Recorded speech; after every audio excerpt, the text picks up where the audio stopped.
ഈസാ നബി അലൈഹിസ്സലാമുമായി ബന്ധപ്പെട്ട 3 പ്രധാനപ്പെട്ട അടിസ്ഥാന ചിന്താധാരകളുണ്ട്, 3 അഭിപ്രായങ്ങളുണ്ട്. അതിൽ യഹൂദികൾ പറയുന്നത് ഈസാ നബി എന്ന പ്രവാചകൻ ഒരു ജാരസന്താനമാണ്. നഊദു ബില്ലാഹ്, നമുക്കൊരിക്കലും പറയാൻ പറ്റാത്ത വാക്കാണ് അവർ പറയുന്നത്. ക്രിസ്ത്യാനികൾ അവരഭിപ്രായപ്പെടുന്നത് ഈസാ നബി അലൈഹിസ്സലാം ദൈവപുത്രനാണ്, പിന്നെ അവിടുന്ന് കയറി ദൈവമാണ്, പിന്നെ പിതാവ് പുത്രൻ പരിശുദ്ധാത്മാവി എന്ന മോഡലിലേക്ക് കയറി അതിലൊരാളാണ് എന്നൊക്കെ പറഞ്ഞ് അതിരുവിട്ടപ്പുറം കടന്നവരുമായി. ഞാനും നിങ്ങളും അടങ്ങുന്ന ഒരു മുസ്ലിം ഈസാ നബി അലൈഹിസ്സലാമിനെ കുറിച്ച് പറയേണ്ടതും പഠിപ്പിക്കേണ്ടതും ഉറച്ചു വിശ്വസിക്കേണ്ടതുമായ കാര്യം, ഈസാ നബി തന്നെ പറഞ്ഞു, ഇന്നി അബ്ദുല്ലാ, ഞാൻ അള്ളാഹുവിന്റെ ഒരു അടിമയാണ്, വറസൂലു, ഞാൻ അള്ളാഹുവിന്റെ ഒരു ദൂതനാണ്, പ്രവാചകനാണ് എന്ന് മാത്രവുമല്ല, ഈസാ നബി അലൈഹിസ്സലാത്തു വസ്സലാമിന്റെ ഉമ്മയെ കുറിച്ച് പറഞ്ഞിരിക്കുന്നത് ഒരു ജാരസന്താനം എന്ന് യഹൂദികൾ വിളിക്കുമ്പോ വിശുദ്ധ വേദഗ്രന്ഥത്തിൽ ഉമ്മാനെ പറ്റി പറഞ്ഞിരിക്കുന്നത് ലോകത്തെ ഏറ്റവും മഹത്തരമായ 2 വനിതകളിൽ ഒരാളാണ് മറിയം ബീവി എന്ന് വിശുദ്ധ ഖുർആനിലൂടെ പ്രശംസയാണ് അവിടുന്ന് കൊടുത്തിരിക്കുന്നത്. എന്ന് മാത്രമല്ല, വിശുദ്ധ ഖുർആനിൽ ഒരു സൂറത്തിന്റെ പേര് നമ്മളൊക്കെ പഠിച്ചിട്ടുണ്ടാകും, സൂറ മറിയം.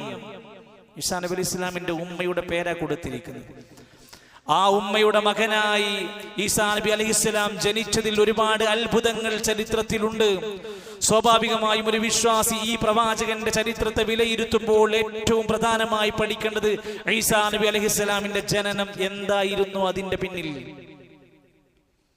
രണ്ടാമത് പഠിക്കേണ്ടത് ഈസാ നബി അലൈഹി സ്വലാം ഒരു പ്രവാചകനാണെന്ന് കാണിച്ചതിന്റെ മുഅ്ജിസത്ത് എന്തൊക്കെയായിരുന്നു, അത്ഭുതങ്ങൾ എന്തൊക്കെ കാണിച്ചു. മൂന്നാമത് പഠിക്കേണ്ടത് അള്ളാഹുവിലേക്ക്, ആകാശ ലോകത്തേക്ക് ജീവനോടെ ഉയർത്തിക്കൊണ്ടുപോയ പ്രവാചകനാണ് ഈസാ നബി അലൈഹിസ്സലാം, അതെങ്ങനെയായിരുന്നു. നാലാമത് പഠിക്കേണ്ടത് ഈസാ നബി അലൈഹിസ്സലാം ലോകത്ത് ഇനിയും രണ്ടാമതും ഇറങ്ങുമെന്ന് പറയുന്നതിൽ പ്രമാണമുണ്ടോ, സത്യമാണോ. ഇതൊന്നും പഠിക്കാതെ ആകുമ്പോഴാണ്, അറിയാതെ ആകുമ്പോഴാണ് നമ്മൾ വസ്വാസുകളിലും പിഴച്ച വാദങ്ങളിലേക്കും അബദ്ധങ്ങളൊക്കെ പറയുന്നിടത്തുമൊക്കെ കടന്നു പോകുന്നത്.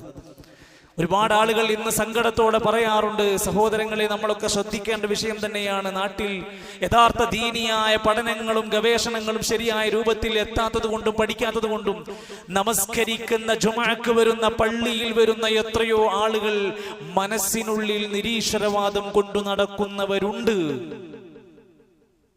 പരലോക വിശ്വാസം ശരിപ്പെടാത്തവരുണ്ട്. അവർ ഒരു പക്ഷെ പള്ളിയിലുണ്ടാകാം, നമസ്കരിക്കാൻ വരുന്നുണ്ടാകാം എന്ന് ആ അടിസ്ഥാനത്തിൽ, അല്ലെങ്കിൽ ബോധ്യപ്പെട്ട ആളുകളുടെ അടിസ്ഥാനത്തിൽ സംസാരങ്ങളിൽ ചില ആളുകളൊക്കെ ഗൗരവത്തോടെ സൂചിപ്പിക്കണമെന്ന് പറയുന്നുണ്ട്. എന്റെ പ്രിയപ്പെട്ടവരെ, നമ്മളൊക്കെ ഗൗരവത്തോടെ ദീനീ വിഷയങ്ങൾ പഠിക്കാതെ പോയാലുണ്ടാകുന്ന അപകടമാണ്.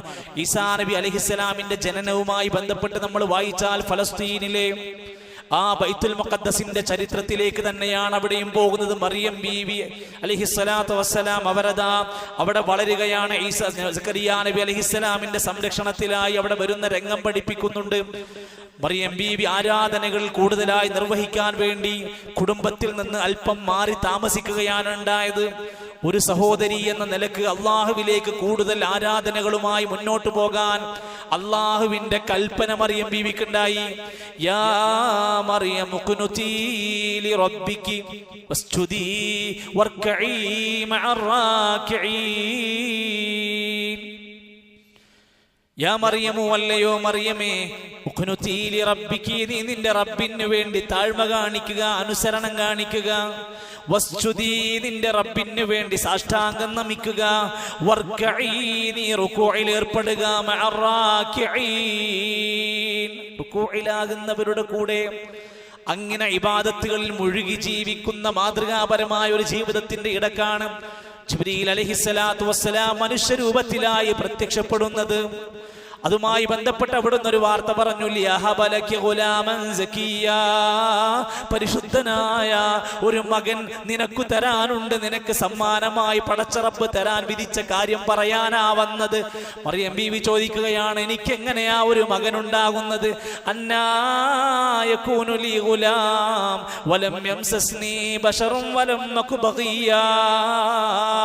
എന്നെ ഒരു പുരുഷൻ എന്ന നിലക്ക് ഒരാളും എന്നെ അത്തരത്തിൽ ടച്ച് ചെയ്തിട്ടില്ല, ഞാൻ ഏതെങ്കിലും ഒരു വേണ്ടാത്ത കാര്യത്തിന് പോയിട്ടുമില്ല, പിന്നെ എനിക്ക് എങ്ങനെയാ ഒരു സന്താനം ഉണ്ടാകുന്നത്? സഹോദരങ്ങളെ, വിശ്വാസം പഠിക്കണം. അല്ലാഹു തആല ഒരു കാര്യം തീരുമാനിച്ചു കഴിഞ്ഞാൽ, ആദം നബി അലൈഹിസ്സലാം ലോകത്തുണ്ടായല്ലോ, ബാപ്പയുണ്ടോ, ഉമ്മയുണ്ടോ? എന്നിട്ട് ആദം നബി അലൈഹിസ്സലാം ഇവിടെ ജനിച്ചില്ലേ, ജീവിച്ചില്ലേ, വളർന്നില്ലേ? അതുപോലെ അള്ളാഹുവിന്റെ ഒരു തീരുമാനമാണ്.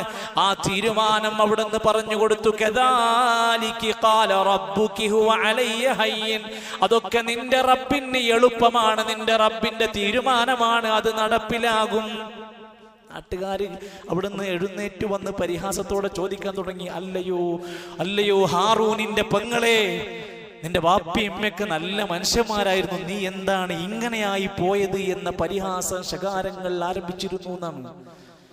അതെല്ലാം സഹിച്ച് ക്ഷമയോടെ ഇരിക്കുമ്പോഴാണ് അതിനൊരു തെളിവായിക്കൊണ്ട് ആ കുഞ്ഞ് ജനിക്കുന്നതും തൊട്ടിലേക്ക് ചൂണ്ടിക്കാണിച്ചിട്ട് സംസാരിക്കുന്ന ആ കുഞ്ഞിനെ ചൂണ്ടിക്കാണിച്ചിട്ട് ആ കുട്ടി സംസാരിക്കും എന്ന് പറയുന്നതും, തൊട്ടിലിൽ കിടന്ന് അത്ഭുതകരമായി സംസാരിച്ച ലോക ചരിത്രത്തിലെ 3 കുട്ടികളിൽ ഒരാളായ ഈസാ നബി അലൈഹിസ്സലാത്തു വസ്സലാമിന്റെ സംസാരം ഇതായിരുന്നു. ഖാല ഇന്നി അബ്ദുല്ലാഹ്.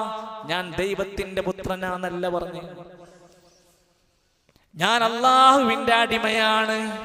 ആതാനിയൽ കിതാബ, എനിക്ക് അല്ലാഹു വേദഗ്രന്ഥം നൽകിയിട്ടുണ്ട്. വജഅലനീ നബിയാ, എന്നെ ഒരു നബിയാക്കി അല്ലാഹു തെരഞ്ഞെടുത്തിട്ടുണ്ട്. വജഅലനീ മുബാറകൻ, എന്നെ അനുഗ്രഹീതനാക്കിയിട്ടുണ്ട്. ഐനമാ കുന്തു, ഞാൻ എവിടെയായിരുന്നാലും. വഔസാനി, എനിക്ക് വസിയത്ത് നൽകിയിട്ടുണ്ട്. ബിസ്സലാ, നിസ്കാരത്തിന്റെ കാര്യം. വസ്സകാതി, സകാത്തിന്റെ കാര്യം. മാദും തുഹയ്യ, ഞാൻ ജീവിച്ചിരിക്കുന്നിടത്തോളം കാലം. ഈ തൊട്ടിലിൽ കടന്ന് സംസാരിച്ച ചില വാക്കുകളുണ്ട്. ആ വാക്കിന്റെ ഇടയിൽ പോലും കടന്നു വന്നു, എനിക്ക് നിസ്കാരമുണ്ട്, എനിക്ക് സകാത്തുണ്ട്. നമസ്കാരത്തിന്റെയും സകാത്തിന്റെയും കാര്യത്തിന്റെ ഗൗരവം ഒരു പ്രവാചകന്റെ മുഅ്ജിസത്തിന്റെ സംസാരത്തിന്റെ ഇടയ്ക്ക് വരാനുള്ള കാരണം എന്താ? അത് ഇസ്ലാമിലെ നെടുംതൂണുകളാണെന്ന് ആ കാലഘട്ടത്തിലും തെളിയിച്ചു കൊടുക്കുകയാണ്.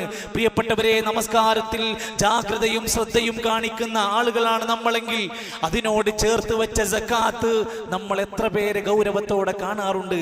ഒരു റമദാൻ നമ്മൾ കാത്തിരിക്കേണ്ടതില്ല, അടുത്ത ഏതെങ്കിലും ഒരു മാസം കാത്തിരിക്കേണ്ട. നമ്മുടെ സകാത്തിന്റെ സമയമായിട്ടുണ്ടെങ്കിൽ അത് കൊടുക്കാൻ ഇനി വൈകിക്കൂടാ. സ്വർണത്തിനു സകാത്തുണ്ട്, കച്ചവടത്തിന് സകാത്തുണ്ട്, സാലറിക്ക് സകാത്തുണ്ട്, കൃഷിക്ക് സകാത്തുണ്ട്, കന്നുകാലികൾക്ക് സകാത്തുണ്ട്. കൊടുക്കേണ്ടവർ അതിന്റെ മാനദണ്ഡം പാലിച്ചത് കൊടുക്കാത്തിടത്തോളം കാലം അയാളുടെ സമ്പത്തിൽ ഹറാമ് കലർന്നിട്ടുണ്ട്. സാന്ദർഭികമായി ഞാൻ ഓർമ്മപ്പെടുത്തുക, സകാത്ത് എന്ന് പറയുന്നത് കേവലം ഒരു മാസത്തെ റമദാനിന്റെ ഇടയ്ക്ക് ചർച്ച ചെയ്യേണ്ട ഒന്നല്ല. ഈ മുസ്ലിം ഉമ്മത്തിന്റെ പ്രധാനപ്പെട്ട സാമ്പത്തിക ശുദ്ധീകരണത്തിലും നാടിന്റെ ഏറ്റവും നല്ല സമ്പത്ത് നിലനിർത്തുന്നതിലും ബറക്കത്ത് വർദ്ധിപ്പിക്കുന്നതിലും സമൂഹത്തിൽ ദാരിദ്ര്യവും പ്രയാസങ്ങളും നീക്കാനും ഇസ്ലാം കണ്ടെത്തിയ മാർഗമാണ് സകാത്ത് സംവിധാനം. അതിനെ നമ്മൾ മാറ്റിവെക്കരുത്. ഈസാ നബി അലൈഹിസ്സലാമിന്റെ സംസാരത്തിൽ അത് കടന്നു വന്നു. അങ്ങനെ നോക്കൂ, ഒരു കുഞ്ഞു ബാലൻ സംസാരിക്കുന്നുവെങ്കിൽ, പിതാവില്ലാതെ ജനിക്കുന്നുവെങ്കിൽ, മുൻമാതൃകയില്ലാതെ ആദം നബി അലൈഹിസ്സലാമിനെ സൃഷ്ടിച്ചതുപോലെ ഇതേ ഈസാ നബി അലൈഹിസ്സലാമിന്റെ ജനനത്തിലും അത്ഭുതമുണ്ട്. അത് പ്രവാചകത്വത്തിന്റെ അടയാളങ്ങളാണ്. ഈസാ നബി അലൈഹിസ്സലാമിന്റെ സവിശേഷതകൾ പഠിക്കുകയാണെങ്കിൽ അതിലേറ്റവും പ്രധാനമാണ് ഒരു പിതാവില്ലാതെ ജനിച്ചു എന്നതും. ഉലുൽ അസ്മിന്റെ 5 ലോക പ്രമുഖരായ പ്രവാചകന്മാരിൽ ഒരാളാണ് ഈസാ നബി അലൈഹിസ്സലാം എന്നതും ചരിത്രത്തിലേക്ക് നമ്മൾ ചേർത്ത് അതിന്റെ സവിശേഷതയായി മനസ്സിലാക്കണം. മുസ്ലിമീങ്ങളെ സംബന്ധിച്ചിടത്തോളം വലിയ മഹത്വവും സ്ഥാനവും ഉണ്ടെന്നാണ് ഞാൻ ചുരുക്കി പറഞ്ഞത്. വിശുദ്ധ ഖുർആൻ വായിച്ചാൽ ഈസാ നബി അലൈഹിസ്സലാമിന്റെ 4 പേരുകൾ കാണാൻ സാധിക്കും. ഒരിക്കലും ദൈവപുത്രനാണെന്നോ ജാരസന്താനമാണെന്നോ ഉള്ള വാദമല്ല. ഈസ ഇബ്നു മറിയമ, ഒരു പേര് അങ്ങനെയാ കൊടുത്തിരിക്കുന്നത്, മറിയമിന്റെ പുത്രനായ ഈസ. മറ്റൊരു പേര് അൽ മസീഹ്, 10 സ്ഥലത്ത് അൽ മസീഹ് എന്ന പേരാണ് കൊടുത്തിരിക്കുന്നത്. മൂന്നാമത്തേത് കലിമത്തുല്ലാഹ്, 3 സ്ഥലത്ത് ആ പേര് കൊടുത്തിട്ടുണ്ട്.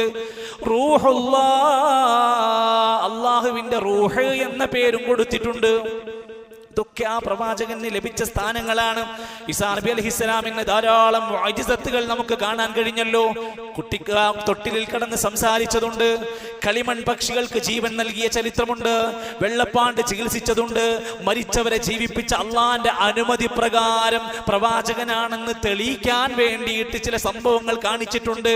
എന്ത് ഭക്ഷണം കഴിച്ചു, വീട്ടിൽ എന്തൊക്കെയുണ്ട് എന്നൊക്കെ പറയാനുള്ള അള്ളാന്റെ അനുമതി പ്രകാരമുള്ള ചില സവിശേഷത കൊടുത്തിട്ടുണ്ട്. എന്തിനാ?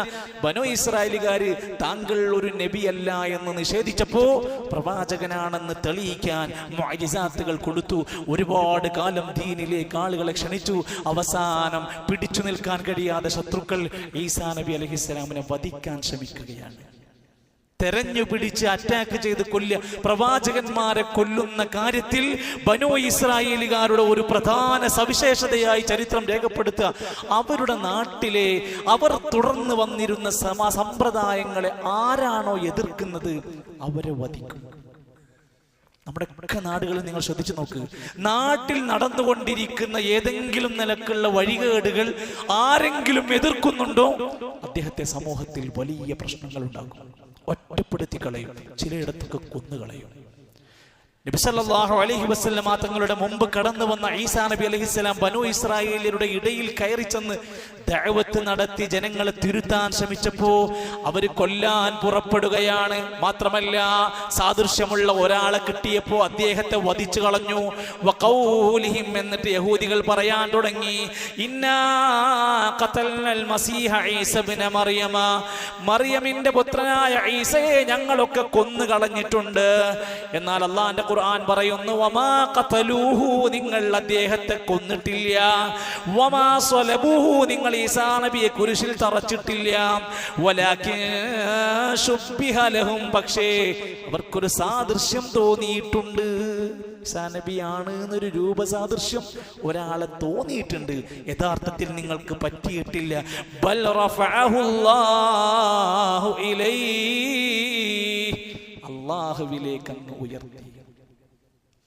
ഇസ്ലാം പഠിപ്പിക്കുന്ന ഈ സന്ദേശം ഇന്ന് ലോകത്ത് ജീവിച്ചിരിക്കുന്നു എന്ന് പറയുന്ന പ്രവാചകരിൽ ഈസാ നബി അലൈഹിസ്സലാം ഇതുവരെ മരണപ്പെട്ടിട്ടില്ല, ചരിത്രത്തിൽ രേഖപ്പെടുത്തുന്നു. ഇനി ഖിയാമത്ത് നാളിന്റെ മുമ്പ് ആകാശ ലോകത്തുനിന്ന് താഴേക്ക് ഇറങ്ങി വരും. സഹോദരങ്ങളെ, നിങ്ങൾക്ക് സംശയമുണ്ടെങ്കിൽ ഖുർആനിലെ 4 ആയത്ത് വായിച്ചാൽ മതി. 4 ആയത്തുകൾ ഈസാ നബി അലൈഹിസ്സലാത്തു വസ്സലാം ഇറങ്ങി വരുമെന്ന് സൂചിപ്പിക്കുന്ന സൂറത്ത് സുഹ്റുഫിന്റെ 61 അടക്കമുള്ള ആയത്തുകളിലൂടെ ആ ഇറക്കത്തെ സൂചിപ്പിച്ചു. ഹദീസിൽ പറഞ്ഞു, നബി സല്ലല്ലാഹു അലൈഹി വസല്ലം തങ്ങൾ അവിടുന്ന് പറഞ്ഞു, ദമസ്കസിലുള്ള വെളുത്ത മിനാരത്തിൽ, മസ്ജിദുൽ ജാമിഉൽ മസ്ജിദിന്റെ മിനാരത്തിൽ ഇറങ്ങി വരും.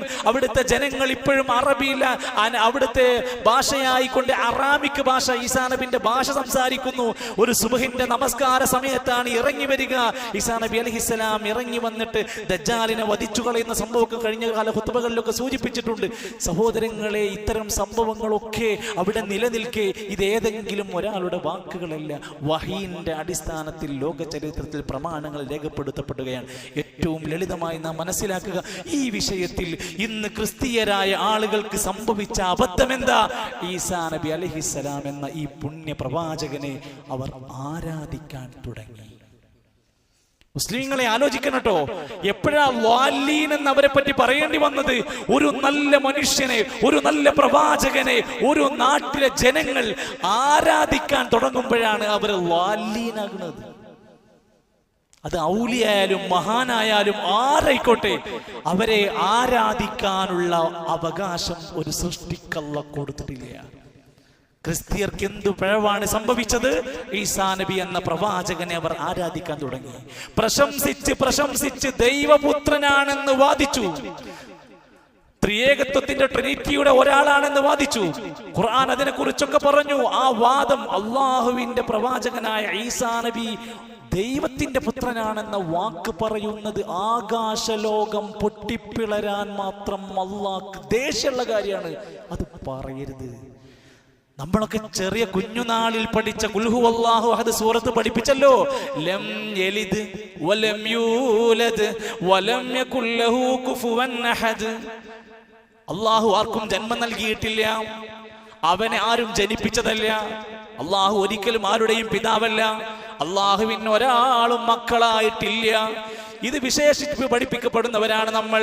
ഇനി ആരെങ്കിലും അങ്ങനെ വാദിച്ചാൽ വഖാലു തഖദർ റഹ്മാനു വലദാ, റഹ്മാനായ റബ്ബിന് സന്താനമുണ്ടെന്ന് ആരെങ്കിലും വാദിച്ചാൽ ലഖദ് ജിഅ്തും ശൈഅൻ നിദ്ദാ, ഗൗരവമായ വാക്കാണ് പറയുന്നത്.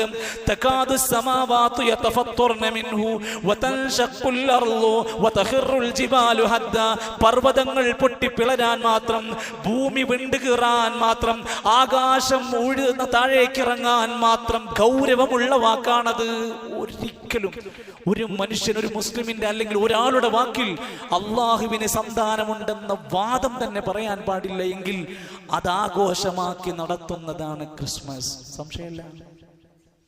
അള്ളാഹു ഒരിക്കലും സമ്മതിക്കാത്ത, ഇഷ്ടപ്പെടാത്ത കാര്യം അങ്ങനെ ഒരു ദൈവപുത്രനാണ് ജനിച്ചത് എന്നും അതിൻ്റെ സന്തോഷത്തിലാണ് ഈ ആഘോഷങ്ങൾ വരുന്നതെങ്കിൽ നമ്മൾ വിശ്വാസികളായ മുസ്ലിമീങ്ങൾ മനസ്സിലാക്കണം, ഇത് എങ്ങനെയാണ് നമുക്കതിനെ ആനന്ദിക്കാൻ കഴിയുന്നത്.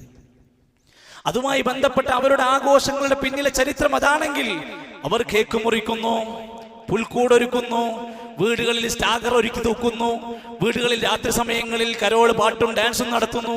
അത് അവരുടേതായ വിശ്വാസാചാരങ്ങളാണ്. പക്ഷേ ഖേദകരമെന്ന് പറയട്ടെ, ഞാനും നിങ്ങളുമൊക്കെ അടങ്ങുന്ന മതമൈത്രിയും മനുഷ്യ സൗഹാർദ്ദമൊക്കെ സൂക്ഷിച്ചു ജീവിക്കേണ്ട നമ്മളെങ്ങനെയാണ് മറ്റൊരു മതസ്ഥന്റെ ഈ തെറ്റായ അബദ്ധ ധാരണകളെ മുഴുവൻ ശരിവെക്കുന്ന രൂപത്തിൽ നമ്മുടെ വീടുകളിൽ എങ്ങനെയാ സ്റ്റാർ തൂക്കപ്പെടുന്നത്? നമ്മുടെ കടയിലൊക്കെ തൂക്കി വെച്ചില്ലേ? എന്തിനാ? ഒരു സൗഹാർദ്ദം. കേക്കുകൾ ഉണ്ടാക്കിക്കൊണ്ടിരിക്കുന്നു. സോഷ്യൽ മീഡിയകളിൽ ഞാൻ ഇനി ഒരു ബാക്കിലാകുമെന്ന് വിചാരിച്ച് മത്സരിച്ച് ആശംസ കൈമാറിക്കൊണ്ടിരിക്കുന്നു. എന്നിട്ട് ചോദിക്കുന്നു, ഇതൊക്കെ ഒരു നാടാകുമ്പോ ഇതൊക്കെ ചെയ്യണ്ടേ? അള്ളാഹുവിന്റെ റസൂൽ സല്ലല്ലാഹു അലൈഹി വസല്ലം പഠിപ്പിച്ചൊരു വാക്കുണ്ട്, മൻ തശബ്ബഹ ബിഖൗമിൻ ഫഹുവ മിൻഹും. ആരെങ്കിലും ഒരു മറ്റൊരു ഖൗമിനോട് സാദൃശ്യമുണ്ടായാൽ, അവരെ പള്ളി പോണമെന്നൊന്നുമില്ല, അവരെ മാലയിടണമെന്നൊന്നുമില്ല, അവരോട് സാദൃശ്യമുണ്ടായാൽ ഫഹുവ മിൻഹും, അവൻ അവരിൽ പെട്ടവനാണ്. ഒരു സാദൃശ്യത്തിലേക്ക് പോലും പോകാൻ പറ്റൂല എന്ന് മാത്രമാണോ ഇസ്ലാം പഠിപ്പിച്ചിരിക്കുന്ന? കച്ചവടക്കാരെ നമ്മളൊക്കെ ശ്രദ്ധിക്കുക. അതിനെ പ്രോത്സാഹിപ്പിക്കുന്ന, അതിന് ആശംസ കൈമാറുന്ന, അതിനെ വിജയിപ്പിക്കുന്ന ഒരു വാക്കോ പ്രവൃത്തിയോ നമ്മുടെ ഭാഗത്തുനിന്ന് പരമാവധി വരാതിരിക്കാൻ ശ്രദ്ധിക്കേണ്ടതുണ്ട്. എന്ന് മാത്രമല്ല, നമ്മളോട് ഒന്നുകൂടി വ്യക്തമാക്കി പറഞ്ഞു, ഖാലിഫുൽ യഹൂദ വൻ നസാറാ, യഹൂദികളോടും നസാറാക്കളോടും നിങ്ങൾ എതിരാകണം. അവരെ പിന്തുണക്കല്ല, അവർക്ക് എല്ലാവിധ ഭാവുകങ്ങളും നേരുകയല്ല. ആരാധനകളുടെ വിശ്വാസപരമായ കാര്യങ്ങളിൽ അവർക്ക് നിങ്ങൾ എതിരാകണം. പല നോമ്പ് പഠിപ്പിച്ചപ്പോൾ, പല നമസ്കാരം പഠിപ്പിച്ചപ്പോൾ പറഞ്ഞു, നിങ്ങൾ അവർക്ക് എതിരാകണം. ലഅനത്തുല്ലാഹി അലൽ യഹൂദി വൻ നസാറാ, യഹൂദികൾക്ക് നസാറാക്കൾക്ക് അല്ലാഹുവിന്റെ ശാപമുണ്ടായിട്ടുണ്ട്. ശാപമുണ്ട്. എന്തേ കാരണം? ഇത്തഖദൂ ഖുബൂറ അംബിയാഇഹിം മസാജിദ, അവരുടെ അമ്പിയാക്കന്മാരുടെ ഖബറുകളെ ആരാധനയുടെ കേന്ദ്രങ്ങളാക്കി മാറ്റിയത് കൊണ്ടാണ്. ഈ പണി നമ്മുടെ മഹല്ലിൽ നടക്കണില്ലേ? ഈ പണി നമ്മുടെ നാട്ടിലെ ഉറൂസുകളിലും മഖാമുകളിലും നടക്കണില്ലേ? അമ്പിയാക്കന്മാരുടെ ഖബറുകളെ ആരാധനയുടെ മസ്ജിദുകളാക്കി മാറ്റിയതിന്റെ പേരിൽ യഹൂദി നസാറാക്കൾക്ക് ശാപമുണ്ട്. ഈ പണി നമ്മൾ ചെയ്യുകയാണെങ്കിലോ നമ്മൾ അവരുടെ അതേ പണിയല്ലേ ചെയ്തുകൊണ്ടിരിക്കുന്നത്? നബി സല്ലല്ലാഹു അലൈഹി വസല്ലം മരിക്കുന്നതിന് മുമ്പ് ചിലപ്പോഴൊക്കെ ഇങ്ങനെ ബോധമറ്റു വീഴാറുണ്ടായിരുന്നു. അസുഖം മൂർച്ഛിക്കുന്ന സമയത്ത്, ആ ബോധം തെളിഞ്ഞു വന്ന സമയത്താണ് ആ വസിയത്ത്, നിങ്ങൾ അവരെ സൂക്ഷിക്കണം, അവരുടെ ഇബാദത്തുകളുടെ വിശ്വാസങ്ങളെ, ആചാരങ്ങളെ ശ്രദ്ധിക്കണമെന്ന. ശിബ്റം ബിശിബ്രിം വദിറാഅം ബിദിറാ. എന്റെ ഉമ്മത്തിന് നാശം വരുന്നത് എപ്പോഴാണെന്നറിയുമോ? മറ്റു മതസ്ഥരുടെ ആചാരങ്ങളെ, അനുഷ്ഠാനങ്ങളെ ചാണിന് ചാണായി, മുഴത്തിന് മുഴമായി പിൻപറ്റുന്ന ഒരു കാലം വന്നാൽ എന്റെ ഉമ്മത്തിന്റെ നാശം അവിടെ തുടങ്ങുന്നു. നമ്മൾ ആലോചിക്കുക, ബർത്ത്ഡേ സംസ്കാരങ്ങൾ എല്ലാം നല്ല ഭക്തിയുള്ളവരാണ്, നല്ല മനുഷ്യന്മാരാണ്, നല്ല കൃത്യമായ ഇബാദത്തുള്ളവരാണ്. പക്ഷേ വീടുകളിൽ നടക്കുന്ന പലതും ഇത്തരത്തിൽ, പിന്നെ പ്രവാചകന്മാരുടെ ബർത്ത്ഡേ ആഘോഷിക്കാൻ ഇസ്ലാം കൽപ്പിച്ചിട്ടില്ലാത്ത ഈ മതത്തിൽ നമ്മുടെ കുഞ്ഞിന്റെ, നമ്മുടെ സ്വന്തത്തിന്റെ ബർത്ത്ഡേ ഇസ്ലാമിലെ ഏത് കൽപ്പനയുടെ അടിസ്ഥാനത്തിൽ നമുക്ക് പിൻപറ്റാൻ പറ്റും? അത് ചെയ്യുന്നെന്ന് മാത്രമല്ല, അത് പ്രചരിപ്പിക്കുന്നു, അതിന് പ്രോത്സാഹനം കൊടുക്കുന്നു, അതിനു വേണ്ടുന്ന എല്ലാ ഒരുക്കങ്ങളും ചെയ്തു കൊടുക്കുന്ന വീട്ടുകാർ ആലോചിക്കണം. ശിബ്റൻ ബിശിബ്രിൻ വദിറാഅൻ ബിദിറാഇൻ, ചാണിന് ചാണായി മുഴത്തിന് മുഴമായി ഈ ആളുകളുടെ മാർഗം പിൻപറ്റുന്ന സ്വഭാവം നമുക്കെങ്ങനെ വന്നു എന്നൊരു പക്ഷേ വീട്ടിലെ നമ്മുടെ ഭാര്യമാർക്ക് അതറിയായിരിക്കില്ല. നമ്മുടെ മാതാക്കൾക്കോ പിതാക്കൾക്കോ ഇതത്ര ബോധം ഉണ്ടായിക്കൊള്ളണമെന്നില്ല.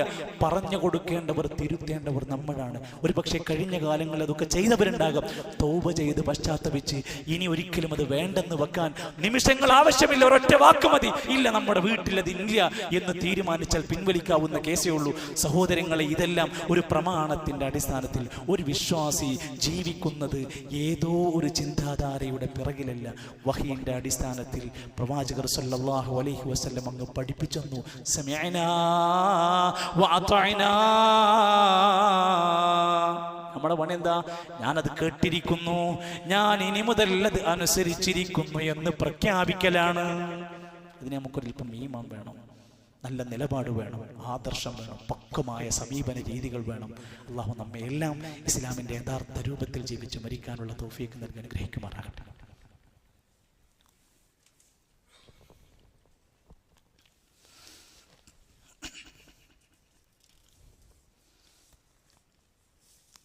അൽഹംദുലില്ലാഹി റബ്ബിൽ ആലമീൻ വൽ ആഖിബത്തു ലിൽ മുത്തഖീൻ ولا عدوان إلا على الظالمين والصلاة والسلام على رسوله الأمين وعلى آله وصحبه أجمعين. أيها الإخوة والأخوات، أوصيكم وإياي ثانيا بتقوى الله. അല്ലാഹുവിനെ സൂക്ഷിച്ച് ഇസ്ലാമിക അധ്യാപനങ്ങൾ പാലിച്ച് ജീവിക്കണേ എന്ന് ഒരിക്കൽ കൂടെ ഓർമ്മപ്പെടുത്തുകയാണ്. അള്ളാഹു തൗഫീഖ് നൽകുമാറാകട്ടെ. സഹോദരങ്ങളെ, സത്യവിശ്വാസികളെ, നമ്മളൊക്കെ പലപ്പോഴും ജീവിതത്തിൽ കിട്ടണമെന്ന് ആഗ്രഹിക്കുന്ന ഒരു വലിയ നിധിയാണ് ബർക്കത്ത്. പടച്ചോനെ ബർക്കത്ത് കിട്ടണേ എന്ന് പ്രാർത്ഥിക്കാത്തവരല്ല നമ്മൾ. ബർക്കത്ത് തേടി യാത്ര പോകുന്നവരുണ്ട്, ബർക്കത്തിനു വേണ്ടി പലതും ചെയ്യുന്നവരുണ്ട്. ഏതെല്ലാം ജീവിത മേഖലകളിൽ അവർ ഇടപഴകുമ്പോഴൊക്കെ അവരുടെ മനസ്സിലുണ്ട്, അള്ളാന്റെ ബർക്കത്ത് എനിക്ക് കിട്ടണമെന്നുണ്ട്. പക്ഷെ സ്വീകരിക്കുന്ന പല വഴികളും തെറ്റായ വഴികളായി മാറുന്നു. അതിനുവേണ്ടി ആരൊക്കെയോ തുപ്പിയതോ മറ്റല്ലെങ്കിൽ എന്തെങ്കിലും ഇട്ടുവെച്ചതോ ആയ വെള്ളം തേടി, കന്നാസുകൾ തേടി നടന്ന് വെള്ളം ശേഖരിച്ചു വന്ന് അത് വീട്ടിൽ സൂക്ഷിച്ചാൽ ബർക്കത്തുണ്ടാകുമെന്ന് വിചാരിക്കുന്നവരുണ്ട്.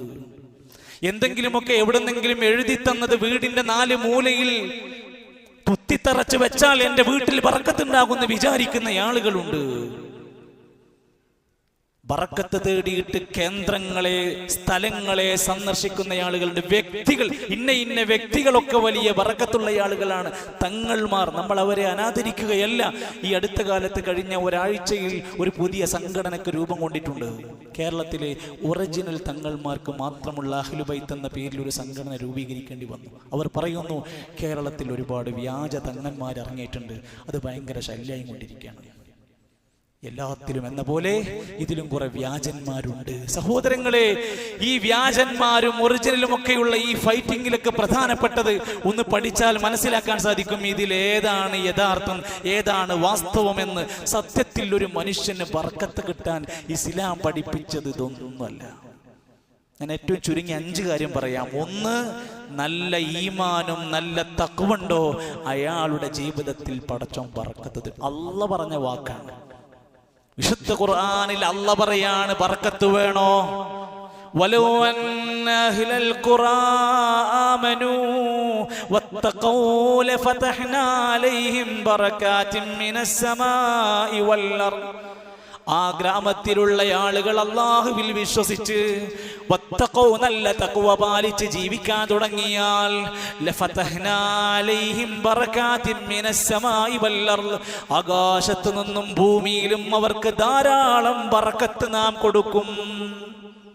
അള്ളാഹുവിൻ്റെ അനുഗ്രഹങ്ങളുടെ കേദാര ഭൂമിയിലേക്ക് പടച്ചറബിന്റെ അനുഗ്രഹങ്ങളുടെ ബർക്കാത്തുകൾ തരാൻ പടച്ചറബ് പറഞ്ഞ നിബന്ധന ഈമാൻ സൂക്ഷിക്കുക, തഖ്വയിൽ ജീവിക്കുക.